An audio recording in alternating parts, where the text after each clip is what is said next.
최근에 뭐 이런저런 장소에서 강연할 기회가 있었는데 제가 말주변이 없어서 그런지 짧을수록 효과가 좋더라고요.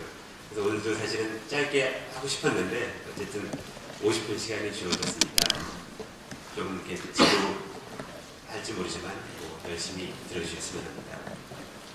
오늘은 가치 투자에 대해서 이야기를 하는 날입니다. 근데 가치 투자가 무엇인지 정의를 하기 전에 먼저 투자가 무엇인지부터 정의를 하는 것으로 시작을 할까 합니다. 근데 투자가 무엇인지에 대해서는 기원전 2000년 전에 이솝이, 즉 이솝 이화로 유명한 바로 그 이솝이 정의를 한 적이 있었습니다. 뭐라고 그랬냐면 나뭇가지에 있는 새를 잡기 위해서 손 안에 있는 새를 놓는 것이 투자라고 했죠. 만약에 한 마리 새를 놓고 두 마리를 잡으면 투자에 성공한 거죠. 즉 현재 투자로 인해 포기하는 구매력보다 투자 성과로 인한 구매력이 더 커야 하는 이것이 바로 투자입니다. 자, 그러면 가치 투자가 뭐냐? 투자가 뭔지 알았으니까 가치 투자가 뭔지에 대해서 설명을 드릴까 합니다.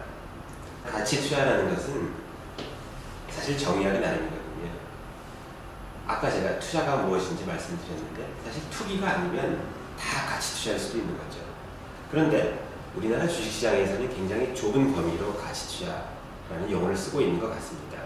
중소형 자산주 사는 것을 가치 투자라고 하는데 사실 저는 가치 투자는 이거보다 훨씬 넓은 범위라고 생각을 합니다. 또 실제 미국에서는 요즘 더 넓은 범위로 쓰이고 있는데 가치 투자하면 가장 유명한 사람이 누구죠? 바로 워런 버핏입니다. 이 워런 버핏이 2011년 재작년에 IBM 주식을 많이 산 적이 있습니다.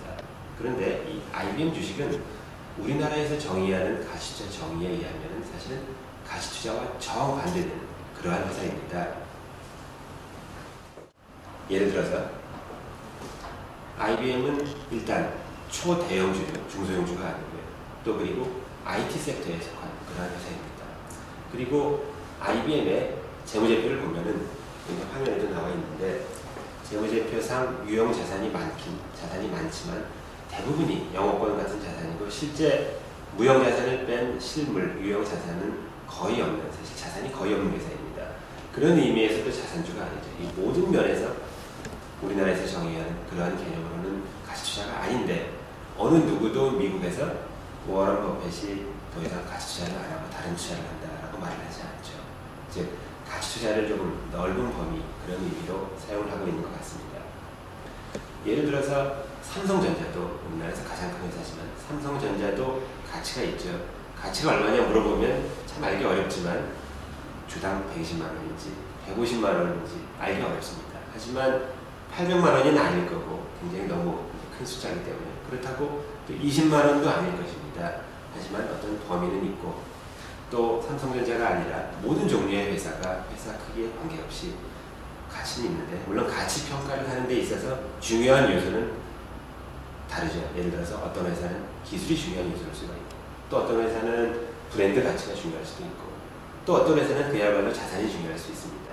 아마 자산 가치 평가하는 게 쉽기 때문에 이제 가치 투자가 자산주 같이 되었을 수도 있을 것 같습니다.